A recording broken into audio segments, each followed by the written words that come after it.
Hello everyone, and welcome. How are we all doing? Doing some game dev today, and can you hear the music? It's probably a bit quiet. It's probably fine. How's it going everyone? Welcome. So, hello to Ritu, Judge Groovyman, Gabriel Enma. No worries, Gabriel Enma, I guess may not be here now, but I'll hopefully see you a little bit later. Bobby Zeal and Albionium, welcome. So, yeah, let me know if the music's too loud or too quiet. Thank you. Yeah, so we've got a bit of a prototype going. So, first thing, let's just show it off. Not too much happening yet, but this is a space... Yes, this is a space... Yes, good old Liberty Island. Indeed. This is a... Iakus, welcome. This is a Space Combat Deckbuilding game. And so we have all these great options to choose from here. So let's fire lasers. Click it. Okay, we fired a laser. So in the full version, if it goes to full version, it would sort of you'd have some nice card mechanic where you drag the card and it appears and does something fancy, and then you get the laser firing effect and the shields of the enemy go down. Hello, Last of Avari, welcome. We're just getting started. So then it's then you end your turn. And the enemy fires and recharges their shields. We also have shield boost power. I've only implemented 2 abilities so far. So shield boost, I quite like that effect. It's a bit, everything's a bit programmer art, but And there we go. That's the game so far. That's the basic mechanic of it. So there's a lot to flesh out. Obviously, this is just a few days' work. So one thing I want to introduce is a sort of equivalent of a mana system. So if you've played a card game like this before, like Slay the Spire or even Hearthstone, cards would normally cost something. So I've got the costs here, but it's not implemented yet. And the resource I want to implement that costs to use per turn is going to be the concept of command. So you have, say, 5 command in a turn. So this costs 3 command to do, and this costs 2. So there's going to be all kinds of different cards you can do. Your command level can be reduced by some of your crew dying or systems failing, all this kind of stuff.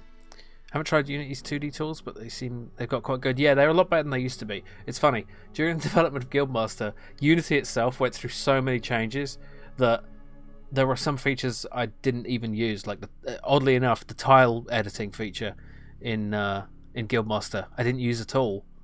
In Unity I didn't use at all for Guildmaster because I'd already built my own before Unity made theirs, and retrofitting it didn't seem worth it in the long run. So yeah.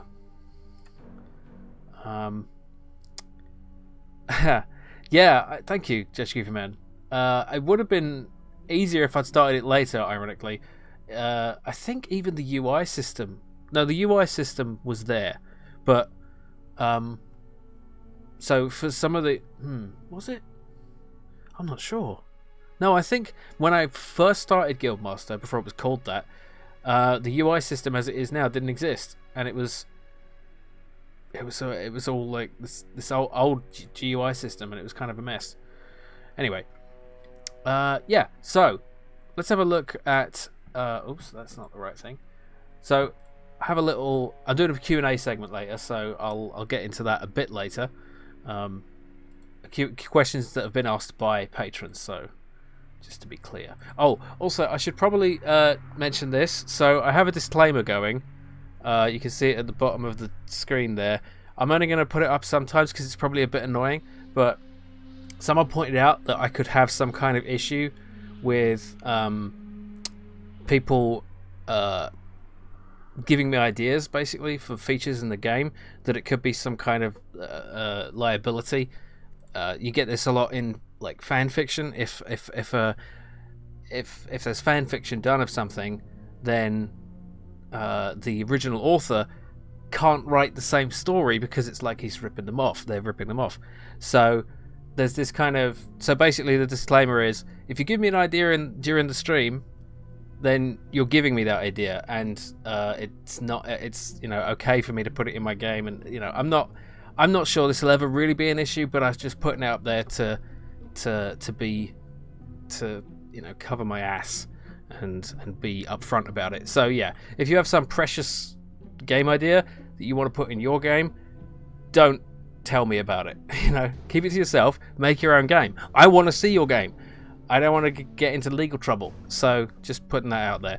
So it's just $10 million. I'll have to be until I finish this game. Then I might make that kind of money. No, I won't. But yeah. So I fleshed out the design for this game a little bit more. So I can't remember where I was actually up to last time. But we have a bunch of possible cards. I pushed the patent on cool games giving away money. What if I don't make a cool game? What if I make a dorky game? Is that allowed? Can I do that? Yeah. So as well as dealing damage and restoring shields and stuff. Oh no, it's already begun. Don't take me to court, please. I don't have any money. What are you gonna get out of me? Nothing. That's what you're gonna get. There's gonna be sort of systems. We should make a hot game. Oh no. Not like that. I don't think so. Yeah. So there will be sort of systems on the ship, like weapon systems, engines, shields, scanners, that sort of thing. I hope this font is not too small. I could make it a bit bigger. I know it's not great to be watching on a small stream window, especially if anyone's on a phone. I'm suing for useless twigs. Hey, I invented useless twigs. I'll get into that a bit later. Yeah. So the idea would be, say, if your weapon system gets damaged, some of the cards relating to weapons will be removed from the deck, and you'd have to use a repair card to return them to the deck. This track is a bit louder. Let me know if it's too loud.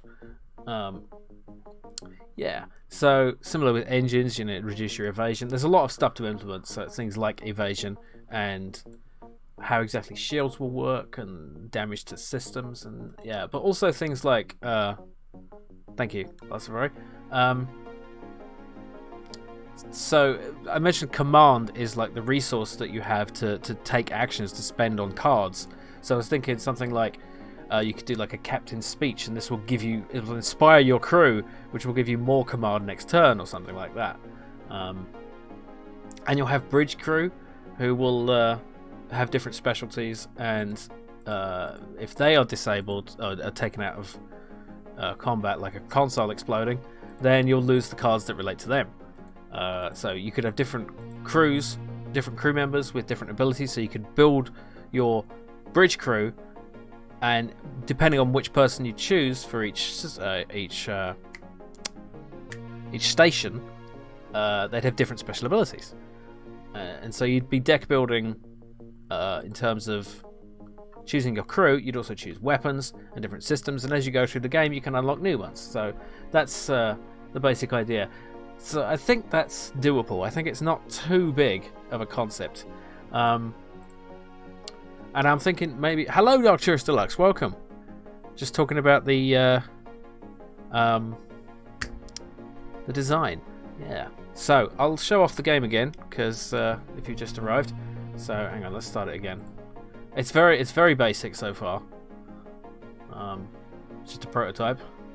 So you start here. You have a great number of options to choose from. Let's fire lasers. There we go. I fired lasers. Let's fire lasers again. Okay, turn done. Oh, they're recharging the shields and they're firing on us. Okay, let's recharge our shields and fire lasers. Cool. Yeah, I'm quite pleased with the way it feels even now. Like I can see this fleshing out into something more interesting. Pew. Yeah. And or shield boost. Yeah, there's only 2 actions so far. But it's going to be expanded on.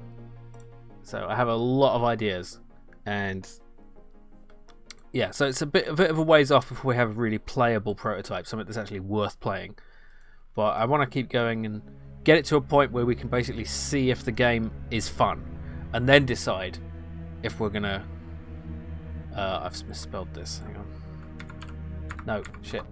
This doesn't matter, but there we go. And this is not spelled wrong, but it's they want me to spell it with a Z.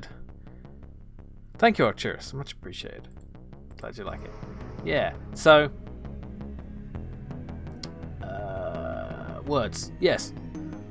So there's a few. Well, thank you, Obianim. Nice. Well, as is, or should I work on it some more? Yeah. So, I could get a bit into the nitty gritty, if you like. By the way, how does this look? So I've got Unity. Finally, the more recent versions of Unity can let you increase the text size, so you can actually see stuff that's going on. So, would you be interested in seeing me go through what I've built and explaining it, or should I just get on with making more stuff? And yeah, more importantly, can you see the text here, or should I increase it? The only problem with increasing it is that each of the extremely basic accessibility options, yes, well done. You can see the text. Okay, good. I can increase it if anyone is struggling, but it will kind of squash everything into, you know. Okay, good. So, you'd love to see what I've done. Excellent. Okay, so we could look at the code. I've taken some advice from just general coding advice in general, and also from the book Clean Code. Although I think I'm not properly implementing it as they suggest. I'm not really sure how to do some of the things they suggest. But the most important thing, two things basically: don't repeat yourself. Dry, DIY, which is basically don't write the same bit of code twice. If you are doing that, there's some way to reuse the code. So let's see if we can find an example of that. So I have this class called Interactor, which is an abstract class. What this means is that it is a type of thing that doesn't exist on its own. Only things that inherit from it, things that are like it but different. So there's a few kinds of interactors. One of them, most importantly, is the card. Card interactor. There we go. So this inherits from interactor, which we see in the class definition here. So basically, everything that interactor does, card interactor does as well. We also have the end turn button, which is also an interactor. This may be too basic, but basically the idea is we only had to write the code that handles things like detecting whether the thing has been clicked on or whether you're hovering over it or not once, and then you can reuse that for the individual use cases and, you know, tweak it a bit. The other important thing is to keep classes as short as possible. Every class should do one thing. So, for example, we have a whole class just for the end turn button, for example. Yeah, so as far as the cards go, I have this whole section here called card handling. Is this easy to read, by the way? So let's start with card pool. So there's a concept in game design and probably software development in general, where if you have a bunch of objects, say we're going to need a lot of cards in this game. We don't know how many we're going to need. So there's two ways to deal with that. You can either generate them on the fly by like building the object up from scratch in code, or you can have a pool. The advantage of having a pool, which is just essentially just a kind of, the cards are just off screen and they're not being shown. The advantage of that is you can just bring them into view and modify them as needed, and you don't get that kind of if you ever play a game where you sort of go into a new area and a bunch of enemies spawn, sometimes the game will just chug. That's because it's doing a lot of stuff to build all those objects and elements. So basically, let's have a look at the card pool, in fact. So in the scene here, we have a card pool over here, which has a lot of cards. I think it's 50 or something, maybe 30. Yeah, so you can see here, yeah, it's 30. So here in the hierarchy, you can see them card pool, and they're just numbered. And do not chug the pool. Yeah. So as soon as this awake class, this is called the awake method. This is called on every object in Unity when the game starts. So populate cards list. This basically just goes through that list and not list. It goes through this and adds each of these to a list. That's it. Then when we want a card to do something, like we have this method, get available card. We have an if statement for basically if there are cards in the pool. If we haven't emptied it, then get the one at the top, remove it from the pool list, and return it. Simple enough. I need to do this, so this is a method to actually, if the pool is empty and we need more than 30 cards, it will just put a new one in the pool and then return that. And then that will be available later on if we need more. Because like you said, you never know how many you're going to need. So do you want to make 1,000 cards? No. Maybe 100? I don't know.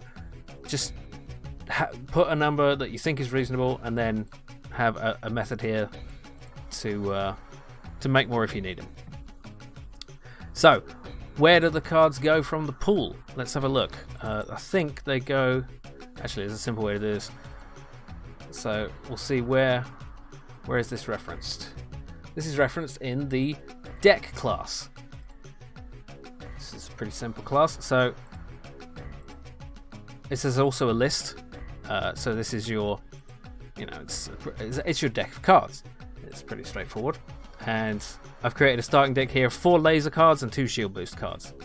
And in order to create that deck, you do this method, put card into deck from pool. I really like methods like this, and that was one thing I was kind of surprised about that I read in this book, that your method should be very self-explanatory, right? So you should avoid putting comments and stuff. So I could have made this something like card into deck, right? Where's it from? I don't know. Saying it's from the pool means there's no ambiguity. So then we make a card, we get it from the pool, we give it some card data. I'll get into that in a bit, and we put it in the card list, and also importantly, we put it in the hierarchy in the right place in the this rect transform. I should probably name this better because it's just called rect transform, but right now it's just this object here, which is just an empty object off screen. So your deck is off screen because you don't want to be able to see every card in your deck. But if I run the game, I can show you exactly how this works. So, I need to minimize this. Okay, so we have the cards in hand, and if we look here, card pool has still like 23 cards in it. In the deck, there's 2 cards remaining, and in the hand, there's 4 cards. If I click on one, it goes into the discard pile. Now this might be too quick, but if you'll see it go into the card player bit there. Oh no, it doesn't. Does it? Yeah, it does, but it's too quick. It doesn't. Yeah. Okay. So basically, these cards are just being moved from one place to another when you do stuff with them. So the way we get them from the deck is this method: take card from top of deck. Simple. And this is called from deal cards, which is in the dealer class, which is just a class that does nothing but put cards in hand and reshuffle the discard pile. I do need to probably think about how to divide this up more logically.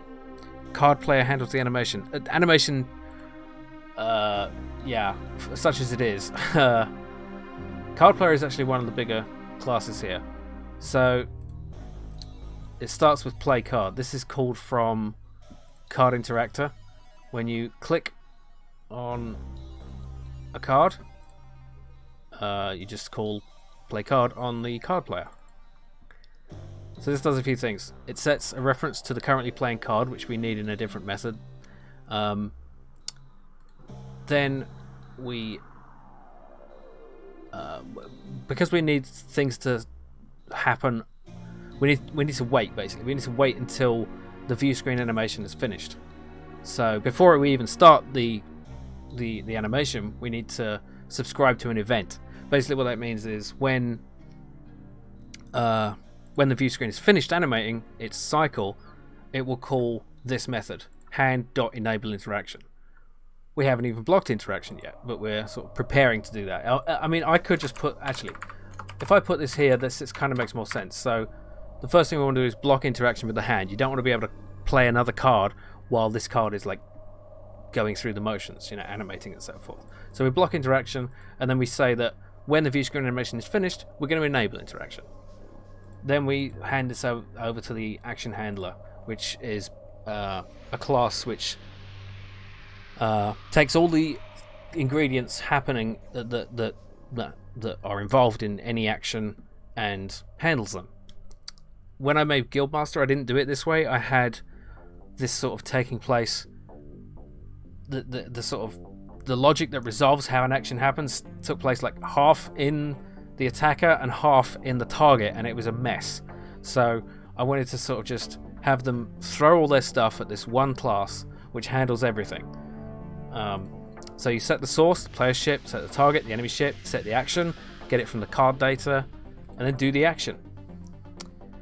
This part here puts it in the right place, so it goes kind of to the when you play a card, you see it sort of jump up here. That's what that's doing. Then we also want to subscribe a different event to when the view screen is finished. That's move currently playing card to discard. That's why we have a reference here. So that just puts it in the discard pile, removes it from the hand. Important. So one thing you need to realize is that you can have an object in two places at once, in two lists at once, essentially, if you aren't careful. So you need to sort of take it out of the hand and put it into the discard pile. Those are two separate actions. If I didn't code this correctly, you could have a card in both places, and you want to avoid that, obviously. So yeah. So then what happens? So let's go to the do action bit. That's the next part of import. So here we just have some checks to make sure that we haven't done something wrong. So check if the target ship, the source ship, and the action are not null. Basically that means have they been left unassigned. If we have an unassigned source ship, then, well, where's this action coming from? That doesn't make any sense, so it will just return. I probably want some error handling to happen in there, but if that's all fine, then just animate. So we just get a reference to the view screen weapons overlay. Then we have another method which we want to subscribe to the end of the animation, which is resolving the action, basically. So that's could be like taking damage or restoring shields, and then when it's done, set these references to null, and then play the animation. So that this all happens, and that's simply a matter of using Unity's inbuilt animation system, which I'm actually gonna not use going forward because it's kind of cumbersome. It's really designed for 3D animation, and it's a bit too much for 2D animation. It really slowed things down in Guildmaster, but it was another case where changing everything to like a custom animator that late into the development would have been more work than it was worth. And that was really the thing that happened a lot in Guildmaster. Was I had so many cases of it's like, this is broken, but it will take more work to fix it than it will be to work with the broken system. So I'm trying to, as I go into this, not let anything stay broken. So there are a few things that are actually wrong with this right now. So I've outlined these here. One of these I've just said, the animation system is cumbersome. I'm going to replace that with a custom animator. Decisions you make early can have a snowballing effect. Exactly. Yeah. Because it's it's like time travel. I don't know why I'm saying that, but like if you go back in, the further you go back in time and change something, the more different the future will be, right? If you go back in time and like squash a bug in the Cretaceous, all of evolution could change. But if you go back to last Tuesday, fewer things will change. I don't know why this is an analogy I'm using. This is one of the reasons why, unless I'm doing something hugely complicated, I don't bother with pre-made engines. And I'm getting faster results on the system myself. That's interesting. I see. I would not. I've done a little bit of making a 3D engine, and it just, I mean, I built the day the Earth got mooned in Java, and I tried to make my own engine in Java, and it was slow as fuck and rubbish. So I ended up using the libgdx framework in Java, and that was much better than anything I could have done. So, have you heard of do tween or lean tween? Oh, yeah, I think so. Those are like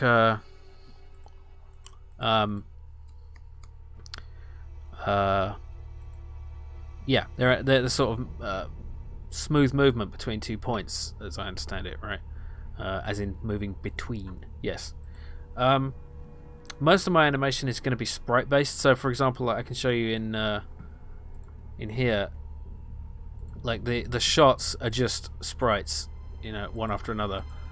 But there will be some cases, like if I want to, I'm not sure how I'm going to handle the animation, really, because I don't necessarily want to draw a different shot for every type of ship, but I don't know. We'll see. Haven't messed with 3D stuff. I find for 2D games, I find it easier. I guess if you are good at that, good at engine making, then that's probably a good idea. But I find Unity pretty good for what it is. It can be a bit annoying because some of the things are just black boxes and you can't figure out why it's doing something. So it's but I've got used to it over the years, and I find it quite flexible. And I was thinking of trying the Godot engine, Godot, but I figured the switching costs are not worth it, considering I've put all this time and effort into Unity. I might as well, make good use of that. So, this other problem, actions and animation are separated for the enemy and player, so I'll show you what that means. So, yeah, the Godot does look great, and it's probably better for 2D, but like I said, the switching costs would be a lot. So as you see here, I've got basically the same thing for the action for the player and for the enemy. This is not ideal, and this is a case of a bad design coming out of rushing into sticky. But what am I trying to say? This is a bad design, is what I mean, and it's the sort of thing that I would have kind of just made work in Guildmaster a lot. I kind of left it because it's like, oh, I'd have to retrofit everything, I'd have to change everything, and it's like, yeah, but if you don't do that, then you have a bad design. You need to. There's a phrase in the book Clean Code, which is kind of like, I know I keep mentioning it, but it's really quite revelatory. The code isn't done when it works. It's done when it's good, right?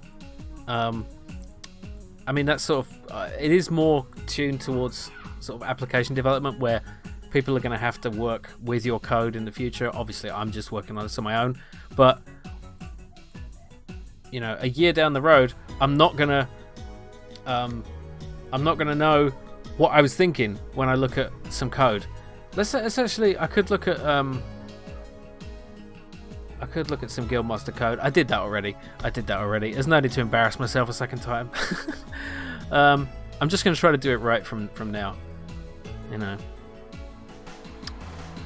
Yeah. I think it is good that Unity has some competition, because they can be a bit lax in their updates. Like, it took years to be able to increase the text speed. Yeah, I loved that book. I'm going to read it again, because it's you get to inherit so much experience from people who know what they're doing. I think that is getting a little louder. Let me just turn that down just a bit. Okay. Yeah, so really what I want here is I want to have the same action that a player or an enemy ship can use. And the reason that I can't right now with the design as it is I'll show you in do action. Where is the problem? No, where is it? I think it's in card play. No, it's in action handler. Okay. So it's all about the animation, right? So the animation that gets played, like if you see here, when I fire the lasers, that animation gets played. But when the enemy fires, it's a completely different animation. And right now, what determines the animation is just in this object here. So enemy shield boost, or well, let's do enemy shot. Enemy shot action. We have an animator controller assigned to it, which is view screen enemy shot. For the same thing for the player, it's view screen laser shot. These names are not good either. Welcome back, Gabriel Enma. Cool. And listening. Cool. So I hope I hope this won't all be yeah, I hope this will make sense. So yeah, basically I need a way to abstract out the animation so that you can play a different animation depending on who's firing. And I'm not sure how I'm going to do that yet in a way that isn't also cumbersome, because you don't want to just have a long list of if statements or a switch statement. Yeah, exactly, Judge Groovy Man. So in a sense they are the same, because in Action Handler, so all you're doing is you're setting the source and setting the target and the action, and you're calling the take damage function if on the target ship. So you can just set the target ship to the player ship or the enemy ship. Maybe something like the command pattern could help there. I'm not familiar with that. I'll have to look that up. Hang on. Let's see. Command pattern. Okay.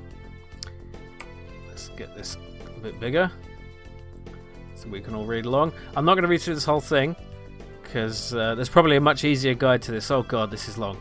Okay. Yeah. This sort of... yeah. Okay. Let's just look at the... It's a behavioral design pattern in which an object is used to encapsulate all information needed to perform an action or trigger an event at a later time. See, this is unreadable to me. Like, I need things simpler. Where's the command pattern for idiots? Where is it? Okay, here's a 20-minute video. I guess I could watch a video like this. If you do know a good resource on where to learn that, let me know. Yeah. So, I will make a note of that actually. So let's look into command pattern. Baby's first command pattern. Yes, please. Yes, please. I am a stupid. Please help. Okay. Where were we? Yeah, there's all kinds of clever ways to implement things that I would never think of, but that's the thing about software design. It's so much of a craft that... Wait, why isn't this... Oh, right, it's because I moved that around. Okay, let's save that. Oh, we have a link.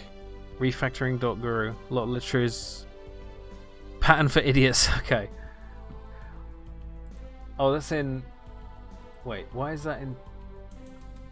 That's in Spanish? Okay, I guess I just gotta change the ES to EN. Page not found. Okay. I don't think that anything that goes through Google Translate is going to be... it's okay, no worries. Ayakas. I did try to... I tried that, but it said 404 not found. Let me try it. Oh, I just replaced it, but let me try it removed. Oh, it did work. There we go. Cool. Marvellous. Yes, it's got pictures. See, this is more my speed. Look at this. Okay. I'm going to bookmark this. And then come back to that later. Okay. Thank you. See, this is one of the things that's great about it's their own language auto detect. Why is it detecting Spanish for me? That doesn't... Oh, it's not. That's the link you gave me. Okay, yeah. Yeah. Anyway, yeah, that's one of the great things about doing this is that there's people in the chat who know stuff and can help me, and I love it. So thank you very much. What next? Gotcha. No worries. Appreciate it. Yeah, so let's go through the other problems. So another problem is because the way I wrote target and source for these in the action handler,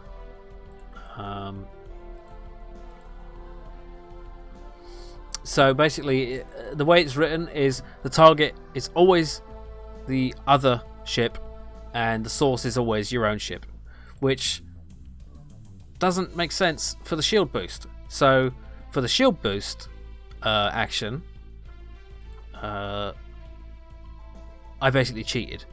So let's see, where is the action? Wait, game action? No, that's not it. Okay, I'm getting lost in my own classes now. Yeah, okay, on animation finish. See, this is a badly named class, right? Because it doesn't actually explain what's happening.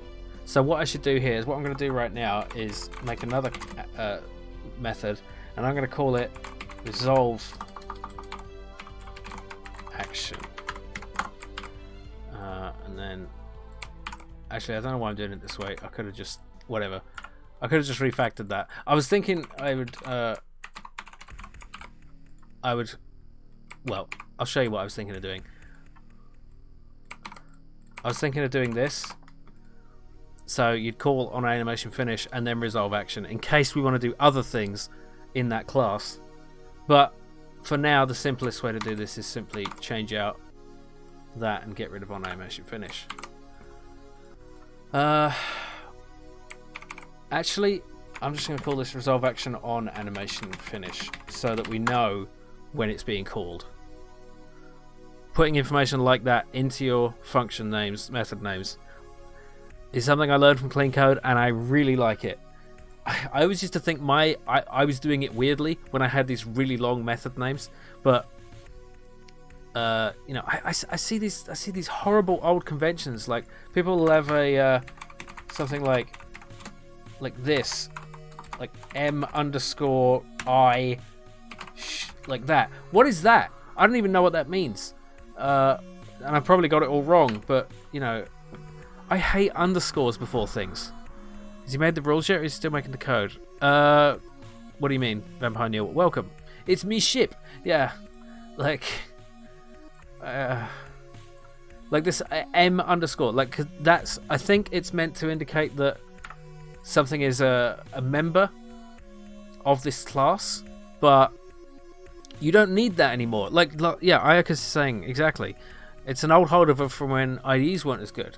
We don't need this anymore, and you see it in code written this year, and I'm like, why is it like that? And it just looks bad.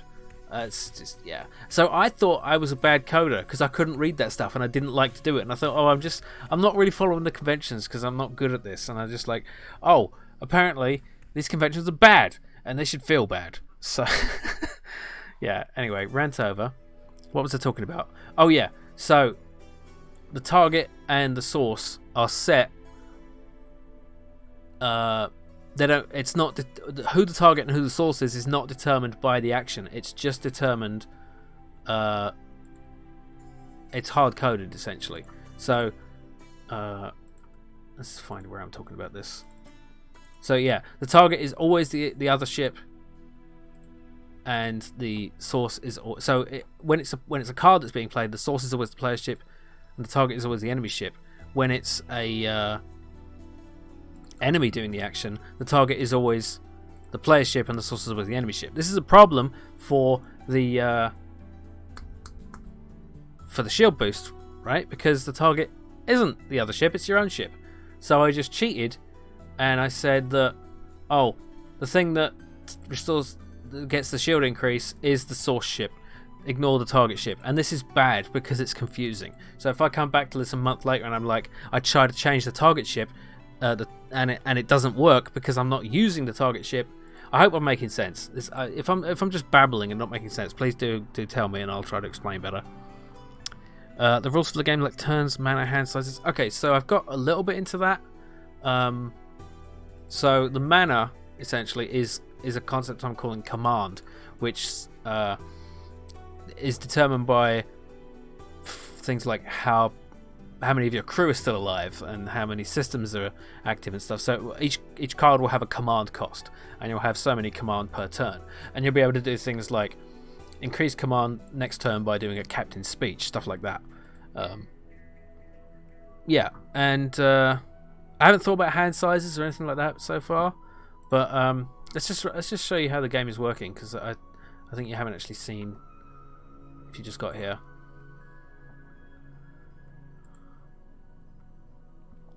So it starts with a hand of cards. There's not many cards yet, there's only 2. So we'll fire some lasers. The command system isn't implemented yet either. And the turn, they recharge their shields and fire on us. We'll recharge our shields, fire at them, recharge a bit more, and turn, so on. That's basically the prototype as it stands. But yeah, it should give you an idea of what it might look like as it develops. Yeah, so what were the other problems? Separation of cards and actions, yes. So, a little bit of an aside about a Unity concept called Iacus. Yes, I am thinking Slay the Spire as a major inspiration, definitely. But obviously a very different context. And I think I'm going to do something a bit different with the blocking and shields, for example, because in Slay the Spire, the block only lasts 1 turn unless there's a special reason why it doesn't. But I think in this, the shields are going to stay up until they're down, essentially. And they may recharge a bit every turn. I'm not sure yet. I guess that could be a card in itself, regenerating shields. Anyway, I'm getting off track. So, right now... Oh, no. I was going to make a rant. Okay, there's a concept in Unity called a scriptable object. That sounds generic as fuck, doesn't it? What is this? I heard that and I'm like, well, that's nothing. Every object is scriptable. Look, I'm going to make an object, right? Here we go. Game object. Create empty. Okay, it's called game object. So I'm going to add a component.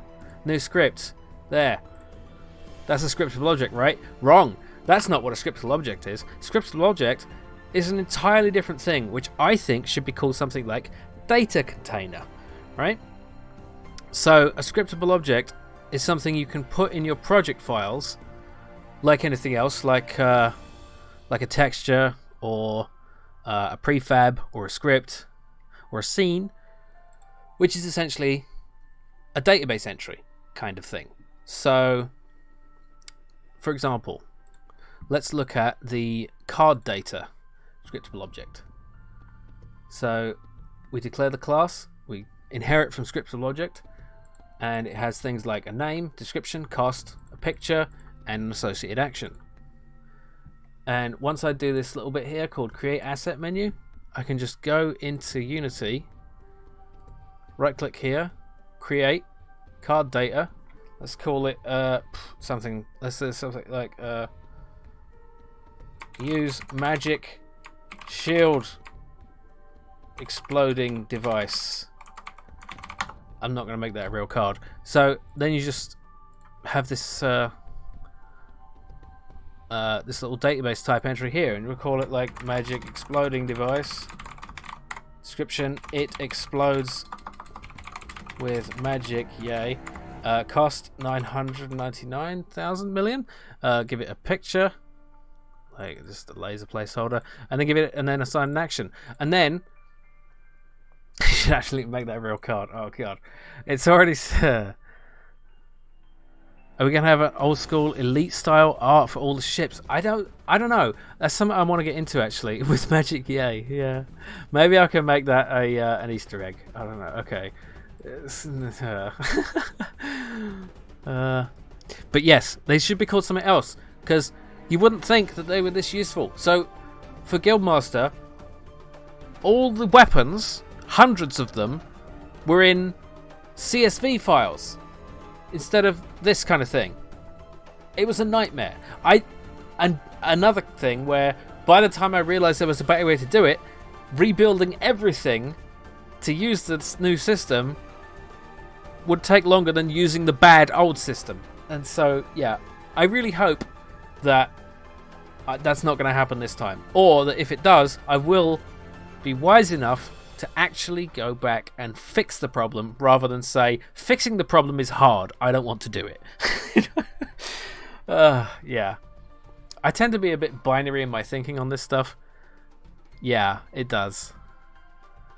And yeah, they are. No, Captain, don't fire the med. What? What do you mean? What problems did you find with use of CSV? Well, it's just clunky. You know, it's like I had to edit it in a spreadsheet, and loading it was annoying because I had to put it in the resources folder and load it from. I don't know. It didn't seem the right way to do it. It seemed too clunky and awkward. Now just show your working just because you... Oh yeah. Magical exploding device. Okay, yes. It's like in Galaxy Quest, right? The Omega 13 or something. Yeah. You know what? It would be a really funny thing to put in actually, and have it with a cost like 9,999. It could be like a card that gets put in your deck by a nefarious enemy. It's like, they've transported this device onto our ship that we can't use, but it's wasting our hand space with a card and a deck. Yeah. By the way, I will mention again, I have a disclaimer, so running there. It's a bit annoying that I have to do this, but I may not have to do it. But it's been advised. If you give me the Corbomite maneuver, precisely, yeah. If you give me an idea, I'm allowed to use it, basically. So don't give me an idea if you don't want me to use it, essentially. And yeah, the full text of it is there. So get on the comms, broadcast frantic insults. Yeah, you could taunt the enemy, right? See, now you're giving me an idea, right? And if I implement this idea, basically, I still own it. That's the rule. I'm sorry to be so blunt about it, but you have to when there's the potential for some litigious bastard. None of you. I don't expect any of you to be litigious about this. But, yes, that's exactly true, Albionim. Disclaimer, no it's not. But yeah, anyway. I'm not sure how prominently to feature that. I've been told it's a good idea to just keep mentioning it. It's going to get annoying. So I don't know where on the screen I'm going to put it. Like, the screen is kind of busy already. But yeah. Thinking about maybe making Friday Hawaiian Shirt Day. Isn't that a Jim Shepard thing? He wears Hawaiian shirts, and he has a channel. It's a good channel actually. He made Dungeon Mans, and he worked on Tangle Deep, which is not the music that's playing now, but I thought it was for a second. So where was I? Better to come. Yeah. Troll lawsuits. Yeah, exactly. Just got to be careful. Yeah, I mean, I really doubt it will happen, but it may at least discourage someone from doing it if they thought about being a dick about it for some reason. It is the internet after all. So, yeah. Oh, I was ranting about scripted objects. So, I've got two types of scripted objects so far. I've got cards and actions. And so every card has an associated action, but not every action has an associated card. The reason for this is because enemies don't use cards. I think this music might be too loud. I'm just a bit concerned about that. In the music world, you had some scumbags get the rights to popular samples, and there's Sunni records that came out with them. Yeah, it's also a big problem with writers. So J. Marcus Straczynski, the guy who wrote Babylon 5 and Sense8 and even the Thor movie, among other things, of course, he has a thing on his Twitter bio which says, don't post story ideas, because if someone suggests to him an idea and he's already had that idea, now he can't use it because they might sue him. And I think that's crazy, but that's how the law works apparently.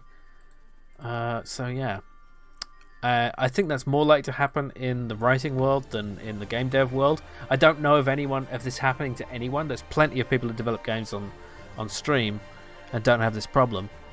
But anyway, so yeah, I'm the way I'm separating this is not ideal.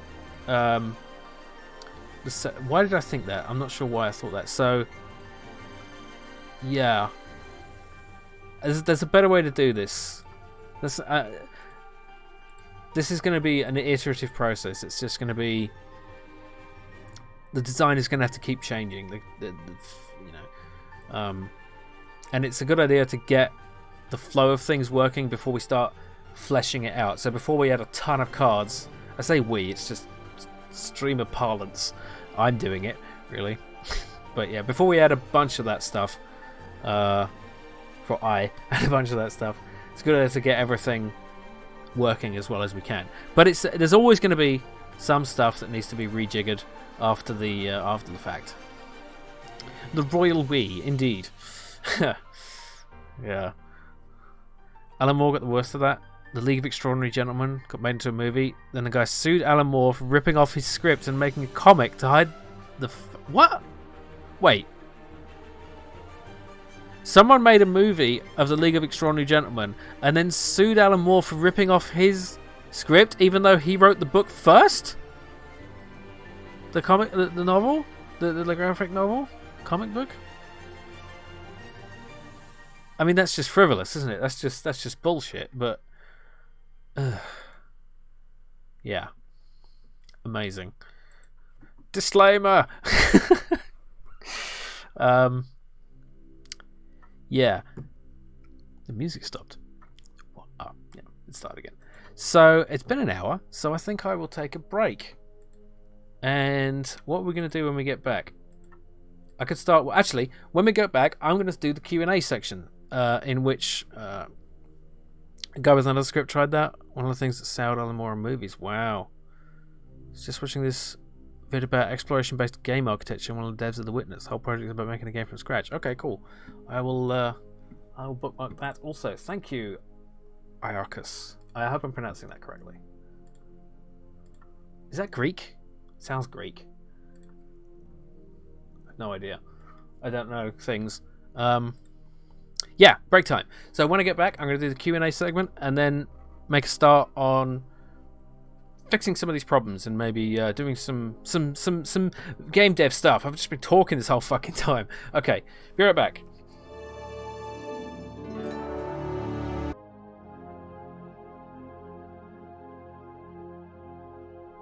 Hello, welcome back. So, for my patrons, I have a reward at the... excuse the noise outside. The Jim Answers Questions tier.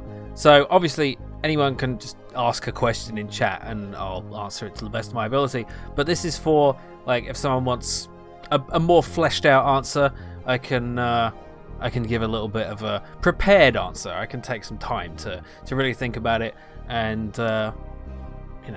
give a proper answer.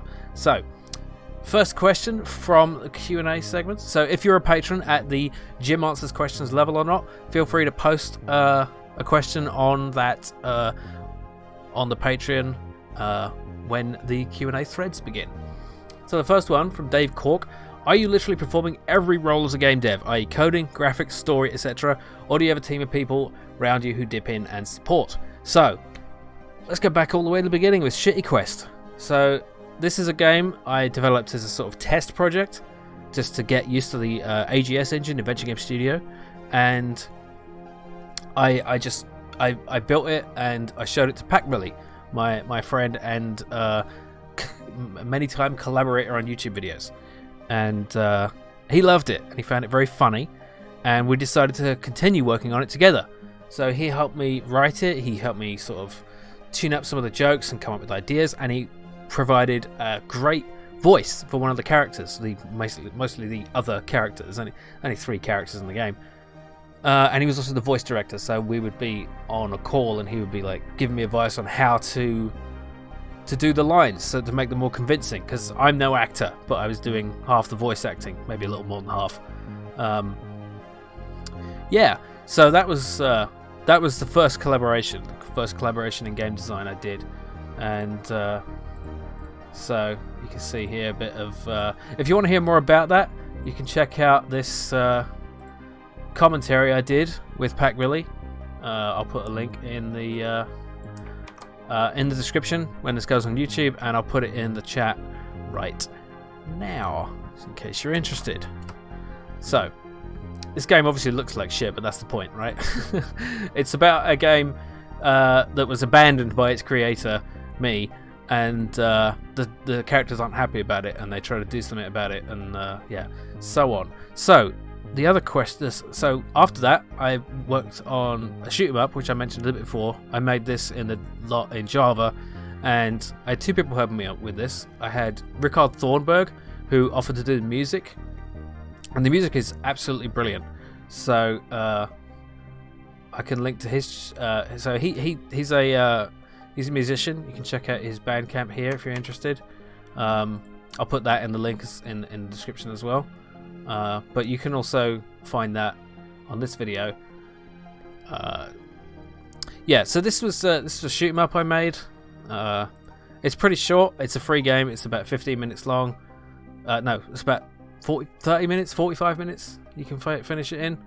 But yeah, and another bit of collaboration was the credits artwork here, which I think is fucking amazing. Which was done by Case of Glass, who's been a viewer on YouTube for a very long time, and some of this artwork is just extraordinary, you know. So I thought it served as a great, and he just did it. He just sort of did it off you know, decided I'm going to make this art and put it and send it to you and put it in the game if you want. And yeah, so it's some incredible artwork. I think serves as a great reward for finishing the game. So after that, I worked on Guildmaster, and I got a lot of help with this. This is my first commercial project, so I actually hired people to. All the work I got done before was all gratis because these were free games developed, you know, just to develop my skills. Guildmaster I was actually selling, so I paid people to help me work on it. So Pac Willie, as before, we worked well together. So he helped. I've misspelled dialogue. Have I? It says I've misspelled it, but I thought that's how. Isn't that how you spell dialogue? Damn it! Whatever. So I asked Pac Willie to help me work on the. Did you use Pac Willie's real name in the credits? Patrick William? No, his real name is in the credits, but I'm just referring to him as Pac Willie for the sake of people's recognition. Sorry for the deal, but what's the program, by the way? This is, oh yeah, this is Scrivener. This was recommended to me by Pac Willie. This is a that's the UK spelling. Oh, okay, whatever. I need to change the dictionary. Yeah, this is Scrivener. Pac Willie suggested it to me. It's mostly designed for sort of script writing and novel writing, but it works well for this. It's kind of a handy note-taking thing. It is a paid program, but it's not too expensive. Anyway, so yeah, I wanted to put some humor into the game, basically, because I tried writing a story for Guildmaster and it just turned out very fantasy generic and uninteresting. So I really wanted to flesh it out with something that gave it a bit more humor, you know, more joviality. Because the game as it is, I was pretty solid on the mechanics, but I felt like it didn't have anything tying it together. So I asked him to help me. First, I asked him to just write the library books, and the humor in there is so great that I decided to ask him to do all the dialogue. So actually, I'm showing you a video with no dialogue in it. So yeah. Also, Scott McDavid helped. Well, he provided the music, which was. I am so pleased with the music. It turned out so well. We worked really well together, and there was a lot of back and forth, and Pac really helped with the sort of music direction there as well. But yeah, and Case of Glass came back to work on basically the character models and portraits. So these initial characters designs here, those were drawn by him. I did most of the animation on the characters. He did some, and all the portraits, all the character portraits that you can see here, those were all drawn by him. and I think they turned out great. So yeah. Oh, and there's a little bit of additional artwork by Tim Rocks, which you will only see if you found one of the Easter eggs. So, and I don't know if anyone's seen that, and I don't want to say what it is, but yeah, because it's a spoiler. But yeah, it does look quite different to everything else in the game, so I think you'll know what that is. So yeah, that's pretty much it. So I have had quite a bit of help with my games before. I don't know how much collaboration there's going to be with this project, but I guess we'll see.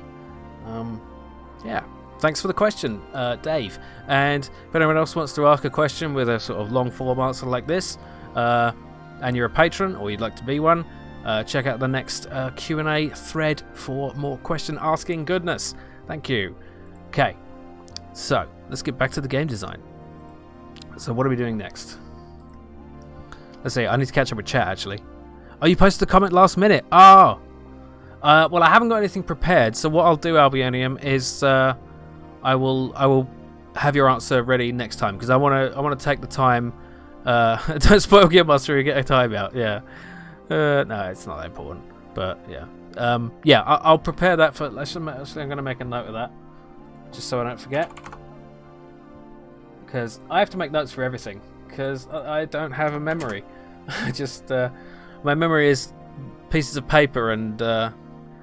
Okay, no worries. I'll make a note anyway. Answer Albionium's question. So yeah, these kind of questions, they can be about anything really, but you know, I think it makes more sense for it to be game design related. But you can feel free to ask anything, and I'll try to give as thorough an answer as I can. Okay, I need a drink. My throat is dry. Oh. Streaming is hard on the old throat. Oh, yes, my boy. Right. So, what I want to do is implement a command system for this game. Not to be confused with the command pattern. But this is command in terms of the game. So this is a resource that you use to play cards. So where should I put it first? I'm just going to create this class and see where I should put it. So let's call it. That's probably. Is this going to be? Hang on. Before I do this, I'm just going to go into the. Okay, no. Okay, good. It is not already taken. There's some things that are taken. So, for example, game action. I'm calling it this game action because action. Wait. I thought action was already taken. Maybe it does. Maybe it isn't. I think there was some reason I couldn't call it action. Can I? Wait. Okay, I'm going to go and see if I can rename this to action. Let's try refactoring. See if it breaks everything. Huh. Well, that's interesting. Maybe something's changed. But I remember because I worked on a turn-based game before, Guildmaster, and I had a game action in that. But it didn't like it when I called the class action. So, huh. Maybe I'm just crazy. It's entirely possible, but never mind. Okay, let's just run the game to see if it breaks. Action is already taken? By what? Action from another faction. Why is it working then? Maybe it's there's probably going to be some problem with doing it this way, isn't there? There's going to be some kind of conflict. Let me quickly look it up. It's probably in some let's see, Unity action. Key combination dot action, shortcut modifiers dot action. Huh. See, I thought it was taken too, but I don't know. If it works, roll with it. Yeah. I mean, I can always change it afterwards. But yeah. Alright, let's implement command. Implement command. It sounds so Star Trek-y. Command. Okay. Another thing weird about Unity, it does this every time. Can you turn this off? Can you make it stop putting in start and update with these stupid comments? Like, we know. Like, can I have a tick box that says I'm not new to this? You know? Make it so. Yeah, I've got to avoid using anything like that in this game. I remember in what's it called? StarCraft. There's a great the what is it called? The big spaceship. The bark that the character does when you click on it and tells him to go somewhere. He's like, make it happen. You know, and stuff like that. Battle cruiser operational. Yeah, I love that stuff. Do you seek knowledge of time travel? Oh, that reminds me. I had an idea during the break for a type of action. Like you could get a time travel device which lets you undo a turn. How cool would that be? Like if you know, yeah, that's a great sci-fi bullshit concept. Anyway, let's make commands happen. So I've just made a class called Command, and I don't know what I'm doing with it. This is the way I code. Battlecruiser 3000 AD, something like that. Hello, Koala Brownie, welcome. We're just doing some coding. We're making. Let me show off the game because you've just got here. So this is the game as it stands. If it will load, please. Yeah. Come on. There. Okay. Fire lasers. Play the card. Shoot the enemy. Their shields go down. End turn. Oh, it's recharging shields. And it's firing at us. We'll recharge our shields. And again. And fire at you. And end the turn. That's the whole game. So far. So, what we're implementing now is the command system. This is going to be... The faction types like in Magic the Gathering. I haven't got that far yet, but quite possibly. I'm thinking that the game will essentially consist of exploring space and going from like node to node, like in FTL kind of, or Slay the Spire. And you'll encounter different kinds of creatures. You'll even encounter like space anomalies and stuff like that. You know, all the good sci-fi stuff, and like space-dwelling life forms, like a giant jellyfish or something. Yeah. Yeah. So this, I actually want to rename this. This is not a good name. What am I actually trying to do here? This is I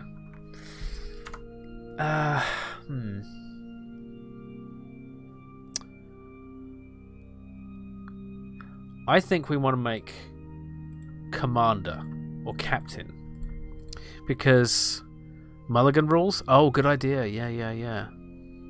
Let's put that in. By the way, disclaimer: if you give me an idea, I'm allowed to use it. Just so you know. Yeah, it's just something I'm adding in because there's a potential litigatory problem. Giant space tortellini, indeed.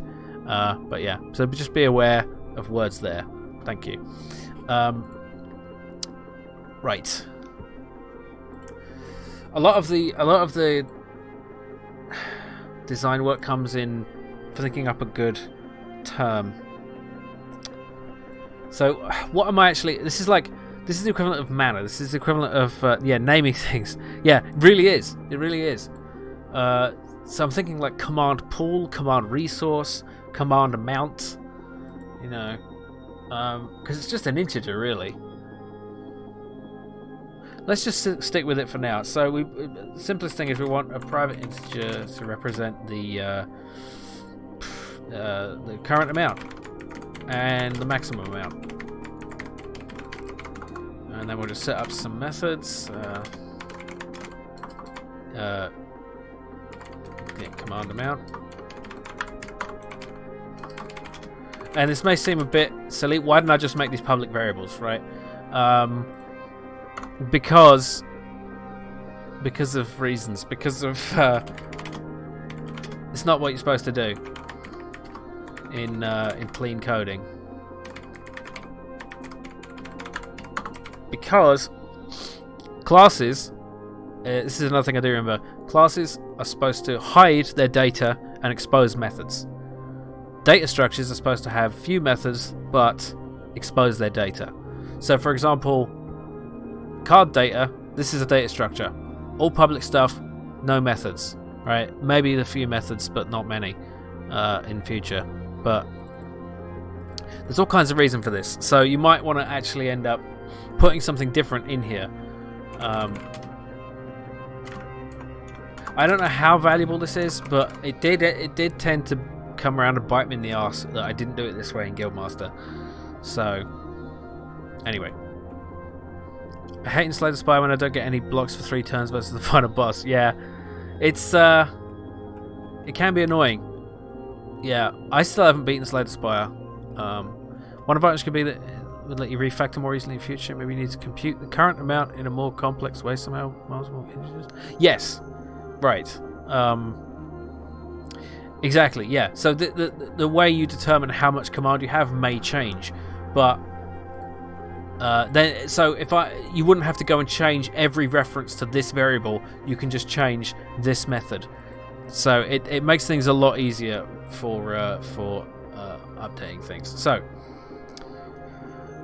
let's just go to the use case for this. So when we play a card, so card player, we want to only be able to play a card if we have sufficient command to do it. So we need to stop the use of a card.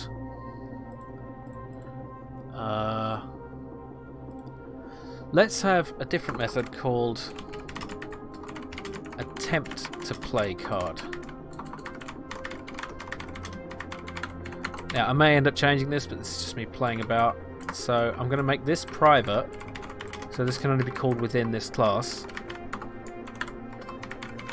And now, yeah. So now I need to go change the reference to it. So this should be now attempt to play card.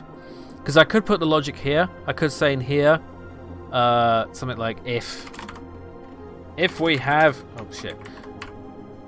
if enough command, then do that. Obviously that's not a real variable, but the reason I won't put that there is because that has nothing to do with card interaction, and this is the card interactor class, so we want to keep everything nicely encapsulated. So all this does is determine stuff to do with clicking on a card, interacting with the card. Whether it gets played or not, separation of concerns. Precisely, Albion. Yes. So this is where we decide whether we can play the card. So if basically if we have enough command, then play the card. So we need to determine if we have enough command. So, oh yeah, I want to get your thoughts on something. So I'm using this method to keep references to everything. So you can see here, this is a singleton, which is a static reference to itself in the class, so that I can call on these things like the player's ship, the deck, the hand, the card player, the discard pile from anywhere in the code. I don't know a better way to do this. If anyone has an idea,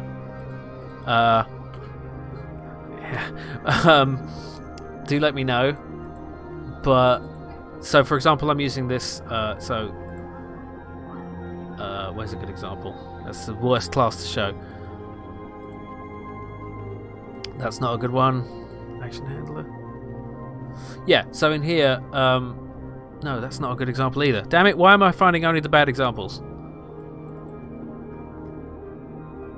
Yeah. Okay. So in here, in end turn button, we have a reference to turn handler, which I populate at the start with the reference to the item in the scene, and then when I need to do something with it, like the click, I call end turn on it.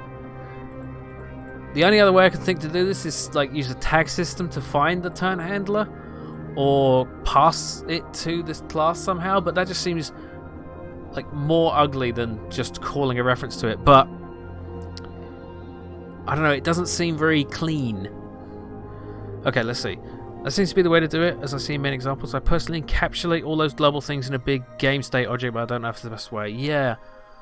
So that's like, yeah, it's kind of. I had a class called Game Manager. Terrible. It's too broad, which had all this and a bunch of methods. But this is just the references, and when I update this will probably like be battle scene references. rather than just scene references. I have another one for action references and card references somewhere. Yeah, card references as well. It's better than the other thing I did was I had everything as a singleton. So I would have so instead of having in the scene references a reference here, I just have action handler have its own singleton static instance variable, and that's probably a really bad way to do it too. And in practice, it turned out to be, because it's just it was messy. It was messy. Anyway, let's get back to command. Where was I? I was in card player. Yes. So we need. That's right. I need a reference to it. That's why I got into that. So let's just make a public command. This I really don't like this. I'm going to call it command tracker. It's not a command tracker. It's a command manager handler. Singletons are an anti-pattern in a lot of software dev, but in games it seems to be mostly unavoidable as far as I know. Yeah, I don't know. Like in Unity is a special case as well, because you need all these public variables just to assign things in the inspector. You know, so you don't really want them to be public in any way, but they have to be. So, I don't know. It is a scripting language after all. What do I want to call this, damn it? Command. What are we talking about? We're talking about a mana pool. We're talking about a resource. We're talking about, yeah. I'm just going to give it a name. So we're just going to call it, shit.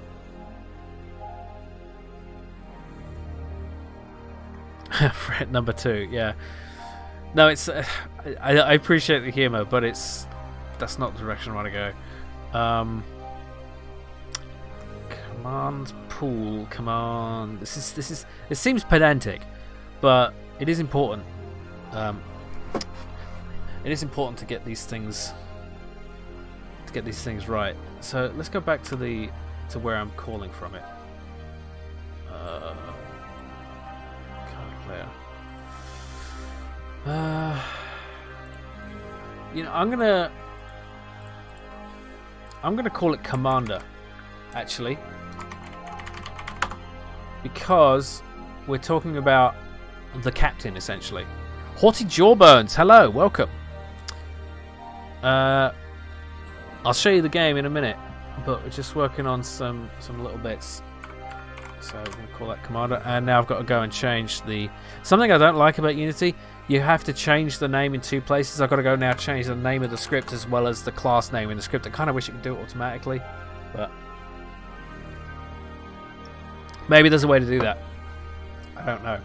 So let's get our reference to commander and then set it in our start method.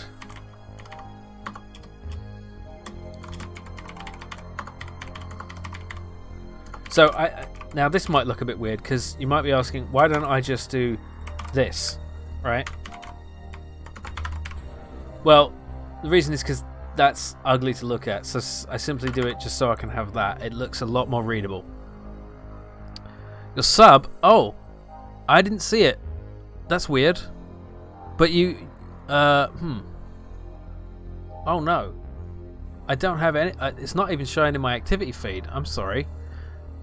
Try refreshing the page and it should have a, if you refresh the page, it should have a little share notification, because you have to click to actually share it on purpose. It doesn't automatically share. It should just pop up on its own after a little while, but if it doesn't, then refresh and try. You like Commander? Cool. If the game is about ships shooting weapons and shields, it might make more sense to have resource be the ship's power, then command cards could be low cost to set up combos. See, I thought about power, but I really like the idea of this being about being the captain, right, or the commander. And what does the commander have? They have the ability to command. The power itself is something separate from them. So that is going to be represented by your deck itself. Your deck is your ship. There we go. thank you, Haughty Jawbones, for the special power. Much appreciated. I appreciate the support. Thank you so much. And welcome to the stream. Yeah, so the power of the ship, the the power of the ship is represented by the cards, but the command is the resource you have to implement those things. Strategy points, I could change what they're called, but I'm going to call them command for now and see how it goes, because I'm thinking of having them like little stars, you know, that you spend and then get used up and restored every turn, because I want the player to be able to have command even if the ship is damaged, right? They're still able to tell their players what to do. What will reduce the command is things like crew being injured, because that's like less ability to give commands because there's fewer people to take the commands. Anyway, let's just make a little thing there. Now that again could be, that doesn't have to be a local reference, but I like doing it that way. But yes, Kruger 1024, welcome. And yes, you are probably right that I don't need to make it so clean. But I get so lost with messy code that I think this is actually the quicker way to do it. And it's also just good practice, right? I've been so long making messy code without knowing I was doing it wrong that I am enjoying myself making it clean. I know that sounds weird, but there's a kind of delight in knowing that I'm doing it sort of the right way after doing it wrong for so long. Confident the command of your dead crew and disabled spaceship. Yes. I will. When I'm in command, every mission is a suicide mission. We will fly our ships directly into the enemy's guns, clogging them with wreckage. You can issue commands as your crew is floating through empty space for a few seconds and they won't hear them. Yes. Precisely. Okay, so if command amount... no. No. There. It's greater than or equal to the card... the card data cost. There we go. So that's it. That's all we need. So we're just checking. See, I could just do this. See, but that's just ever so slightly harder to read. Right? It's just a bit busier. It's probably fine. I'll leave it like that for now. But that could get awkward. Plus 100 make code good from the start, pays off. Won't be seen before this prototype is an actual game. I think so too. I think this is going to be the framework for actually filling it out. This is elegant code. It feels great. Thank you, Judge Giving Man. I really appreciate having developers in the chat. Like, I appreciate having you all here. You know, whatever level of experience you have, but it really helps to have people who can give me feedback on the. Probably going to have some separate hit point value, but some gains represent health by the deck itself. That's an interesting point. Yeah. Yeah. Like if ship takes damage. See, the deck losing cards is going to be representing system damage. So if your weapons get damaged, some of your like laser weapons, your laser cards will get taken out of the deck, and you put them back in by repairing. So, yeah. That's the way I'm going to represent that. I think that works. You hope you can be more helpful when you get to the art stuff. Yeah, it'll definitely be pixel art streams, definitely. So yeah, I hope it's still entertaining if you don't, even if you're not following the code, if you're not too familiar with the code stuff. But yeah, if I'm not explaining anything, please feel free to let me know, and I'll try to be more clear. So yeah, we will play the card only if we can. So there should also be some kind of visual feedback if you can't play it, so it isn't just clicking with no response, but that's for later. Got some coding experience, so you're getting into it. Cool. Yeah, because how much coding was involved in making Project Osiris, the Alien Breed 3D remake, because I imagine there's at least some scripting involved in that. Yeah, getting really productive. I'm getting really productive by first making it work, then cleaning the code up. Before I tried to write solid, clean code from the start and got paralysed by the complexity and worked much more slowly. Of course, depends what part of the code you're writing. Yeah, and like as I said, there are some problems, right? That I've got these separated concerns, but that's the thing. If I am gonna make this the foundation, the longer I leave it without fixing everything, it's gonna just get harder in the long run. So if I am indeed gonna make this into a full game, it's worth at least getting some of it as clean as possible from the beginning. So we also need to set up how much command we have.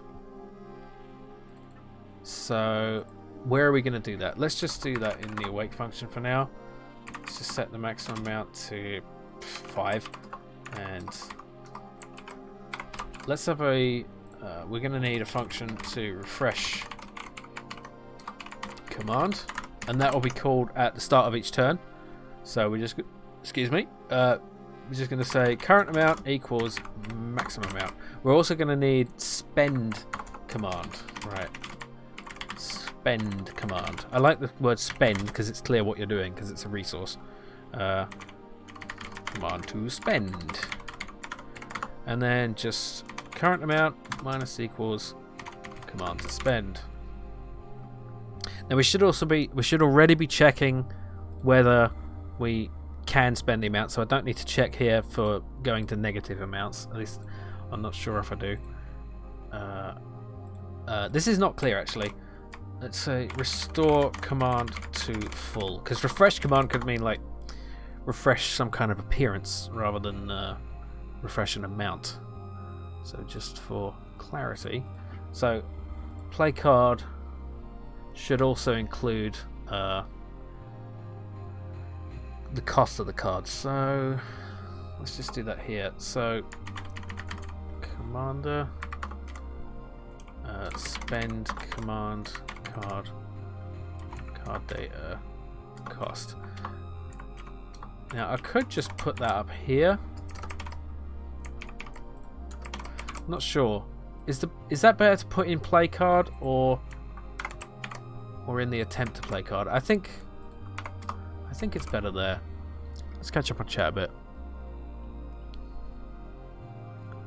So future ship building components, since crew equals points and weapon systems equals cards that can be dealt, it makes sense the ship can be customized to suit different playstyles. Exactly. So you would build a deck based on like who you choose to put on your crew, what weapons to put on your ship and other systems. So yeah, I think that would be a really cool feature. Osiris had some code, though a lot of it was scrolling intro messages for the story and text, which is more awkward when you think to do in Doom. Oh, okay. Yeah, anything that the engine is not meant to do is always going to be harder. Depends if it's just a prototype or the actual foundation of the game. Recommended practice of prototypes, really throw them away and start again properly. See, I hate throwing things away. I know that's something I need to get used to, but I'm already quite confident I want to finish this now. Commander, you named it after Riker Frakes after all. Yes. I'll have to have a reference. Let's see. Public beard. Beard. There we go. So beard.growth equals season 2. Yeah, anyway. Silliness. Do you know there's a great phrase? So you've all heard of the phrase "jumping the shark" when a TV show, gets rubbish by doing something stupid, like jumping the shark. I think that was in Happy Days. But the alternate, the antonym of that is growing the beard, which is when a show gets good, like Star Trek did after the beard growth of Mr. Riker, Commander Riker. Thinking maybe there's a distinction in a prototype like this between coding style versus higher level decisions about the game. Make quick decisions about the game logic, knowing you can change it later. Good. Writing hard to maintain code from the start that will make it hard to refactor, to change those decisions less good. I'm not sure I'm understanding what you're saying, but I am getting tired. Okay. So we have that going. We are spending the command. Now all we need to do is go into the turn handler, and on start. So I haven't even showed you this. It's just a class switch. When you call end turn, it determines whether it's the player turn or not. If it is, end the player turn. If it's not, end the other turn. Then just invert this ball of whether it's player turn. I should probably do that as an enum, but it really is just Boolean. Maybe that's not very clean. But then start turn. And in start turn, we divide it up into start player turn. So we also, here we want, I need to make a reference. Hang on. So commander. What are you doing, step commander? Yeah. Okay. And then we will just commander dot restore command to full. Yes. Okay. Now we don't have any visual representation of this. So let's do that. We're just going to do it with a number first. Recently threw away 5 weeks of work on a project, but I didn't mind because it was worth it as a learning exercise. Now I can redo it much faster than the first time around. See, that is a good attitude to have. I have a kind of irrational or just maybe unhelpful desire to never... it feels like a waste of time, you know? And I know it really isn't because you're learning, right? Making the mistakes on a prototype is better than making them on anything else. On the what am I saying? It's better than making them on the finished products. You know, get the mistakes out of the way, right? And then so maybe that's something I do need to think about. I'm just going to put this here. There we go. Why not? This will change out. This will all change out. This is just yeah, this should be bridge. So command amount text. There we go. And we're going to need a reference to this. So where should this reference be? I think it should be in Commander. I might change this. I might change everything. There's probably going to be more fleshed out UI code. There we go. So in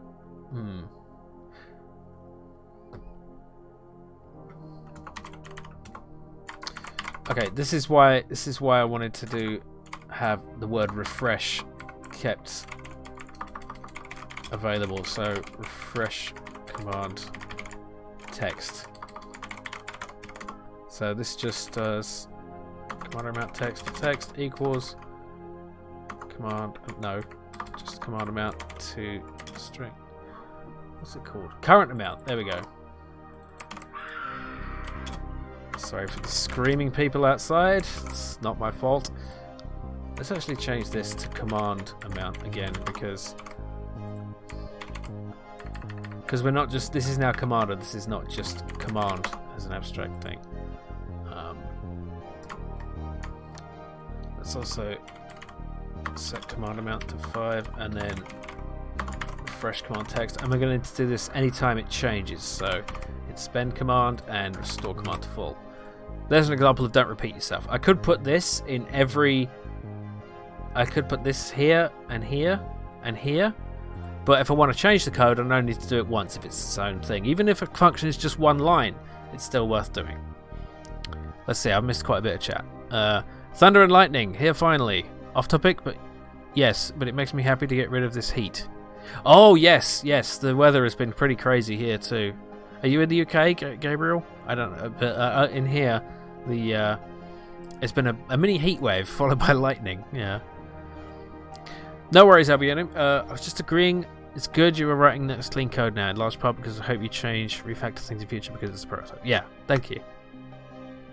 Heard things like growing the beard. I remember hearing one launching the pig from a bit in District 9 where one of the robot things fires a pig with a gravity gun. I don't remember that. I'm going to rewatch that movie. That sounds great. I did enjoy that. I do have a fear of wasting work too, but it felt good to explore first and make properly later. Yeah. I mean, if I was doing like a Ludum Dare, I would definitely make it ugly, because you ain't got time for this, right? I wouldn't have got nearly this far. You need to invest in a soundproof basement. Are they also carrying torches and pitchforks? No, not only at the weekends. The furious that Jim isn't implementing the mushroom platformer. You know, I could still do that. I could still, after this prototype is finished, work on the mushroom boy. Northeast England, yeah. Southeast here, southeast, mate. You know what I mean? I'm from the fucking southeast. Excuse me. My regional accent coming through. Might be complicated for what you're going for, but some physical card games have dual-use cards. Typical an action plus a value that does something else. I was thinking you could separate the value to resolve non-combat encounters. So a card might be mediocre in combat but good in non-combat. Just a numerical value. Yeah, so I was thinking of having... Southeast! Yes, I was thinking of having non-combat encounters. I'm not sure how I'm going to handle that, but yeah, it's something to think about. Definitely having a sort of multi-use cards for different contexts is an interesting idea. I am Team Space Combat Deckbuilding. Good to know, Albion. Thank you. I mean, the results in the polls were all across the board, you know, last week. So I was pretty sure that there was a general interest in pretty much all of this. Okay, right. I've got to assign some variables. So I need to make an object for a game object for the commander, which could be like an actual person sitting there in the bridge. Like I'm thinking of them like Captain Kirk, but holding a deck of cards, holding a hand of cards on the bridge. I think that'd be a really fun addition. Okay, so let's set the command amount text reference there. That's done. Okay, I think that's everything. Let's just. Usually I just run the game and see what breaks to see what I need to fix. Okay, so we have 5. It broke. Okay, let's see why it broke. Okay. Where's the... Okay, null reference exception. Commander got duck. What did I do wrong? What did I do wrong? See, okay, here's one reason. I don't know which is null. Is it the card or is it the commander? I mean, it's gonna be the commander. But if I'd separated out the lines, if I'd done, I'll just do it like this. Then I would know exactly which line caused the null reference exception. Because it would occur here. So I'd know. Okay, the commander is null. Why is the commander null? It's been set in start to the scene reference. I haven't set the scene reference. That's why. This is how I code. I just throw things together and hope that it works. And then when it doesn't, I figure out why and I put the thing back. Launch the ship's cook from the torpedo tubes. Does minimal damage but increases morale. Oh, come on. Neelix wasn't that bad. Let's also change this a little bit to... add the command value. There we go. So, in the proper game, this will be represented with like nice icons and stuff, like little stars and stuff. Do you ever have reason to switch scenes during the game? Oh yes, absolutely. So in Guildmaster, it was the menu scene, and the guild scene, and the combat scene, and they would. Null references are such a pain. Language type systems should not allow you to make that mistake. Some languages don't, and they are good, like TypeScript and Rust. How can you avoid null reference exceptions? That sounds crazy to me. Okay, look, the command is working. We just spent 2, we spent 1. Okay, and now it's not letting us spend any more. Excellent, it's working. Okay, and then we have it back. So shield boost, fire lasers, command 0. We cannot use it again. I love it when a plan comes together. Okay. So we have a very basic command system implemented. Isn't that nice? Yeah, I have to look into that. But you can't use them with Unity, so I'll just... Cards user punch cards, yeah. I like the idea of improvised weapons. That is quite fun. Disclaimer. That's going to become a meme. The type system keeps track of which things could possibly be null and give you an error if you try to access it without checking it for being null. But isn't that the same as a null reference exception? What's the difference?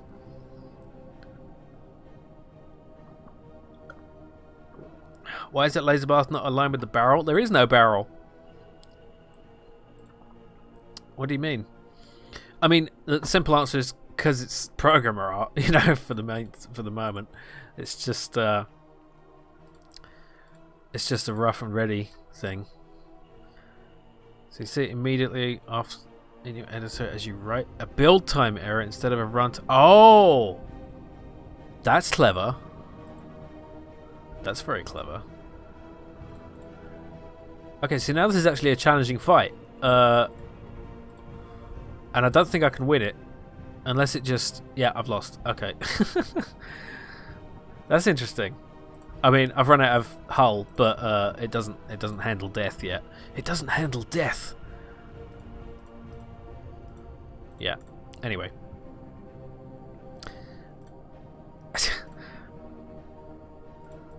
Yeah, I'm also wondering, like, how to represent the ships on the screen, on the view screen. Should they be just pixel art like this? Should they move, like when you do evasive maneuvers, or when they move? Should they move against the stars? I was thinking, like, the whole, like when you do evasive maneuvers, the whole ship could, like, the whole view could rotate. That might be fun. Or I could do, hear me out here, 3D on the screen, like flat shaded 3D spaceships. Like in Bridge Commander. Let's just load up Bridge Commander just so you can see what I'm talking about. Because, which has recently come out on GOG. Can I just see a video? Let's just avoid problems. 1 second. So yeah, this is a bad example because in this I'm...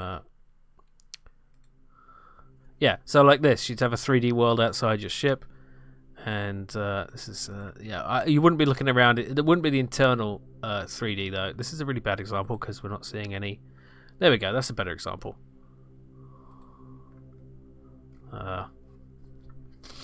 Yeah. Should we have 3D models on the view screen, or should they be pixel art? That's the question. FMV scenes, yes. Yeah, I could get some Star Trek marker machines and just move them around in front of the... I have some, actually. That's a fun thing.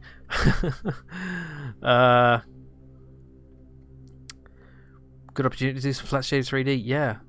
BRB for a bit. I will be going soon, Arcturus Lux, so it's good to have you here. Hope you have a good day. Do tween, lean tween, lets you shake things and rotate them. Yeah. That's cool. That's cool. Yeah, there'd be like screen shake for when you get damaged and stuff. But yeah. Okay. So we've implemented command. It's what else have we got to do? A lot. So yeah, I've got a lot to do.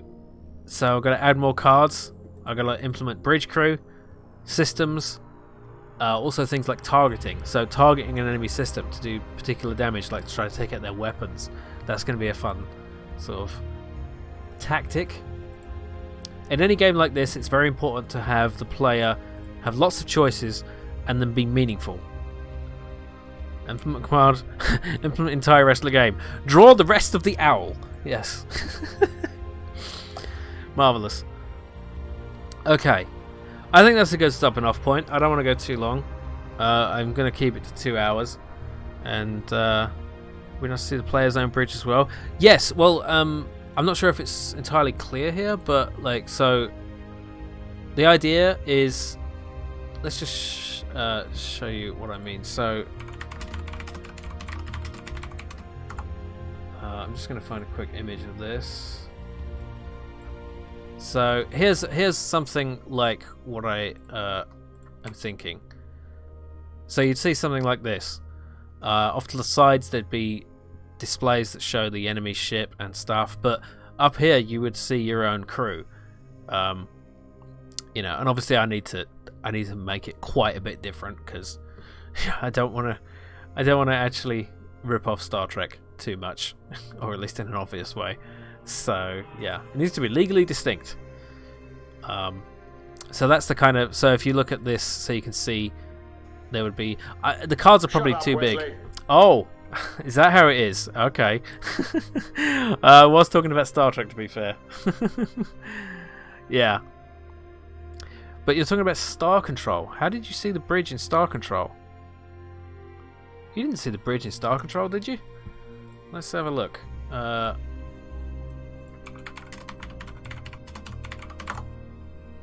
Control bridge? I don't recall seeing the bridge in Star Control. You just saw like an external view, right? Like this. Am I crazy? Well, anyway. In the corner. Oh, the little bit in the corner. Yes, yes. In Super Melee. Oh, yes, yes. That was cool. That was cool. Like actually having the crew pressing buttons and doing stuff, you know, and they could actually bark out things like shields damaged, shields down to 67%. Yeah, that'd be fun. So anyway, I'll be back next week with more game dev. And yeah, I see my crew fidgeting around in their seats, not paying attention. Yeah, picking their nose. Yeah, so if you want to ask a question for the Q&A segment where I do a sort of more prepared answer, then and you are a patron, please the right tier, or if you'd like to be one, then please go and see the Patreon. Check out Guildmaster if you haven't already. And this will all be on my YouTube channel if you missed some, along with some summaries and dev logs and stuff like that. So yeah, this was a great deal of fun. Thank you everyone for joining. It's been marvelous, and I will see you next time. Bye now.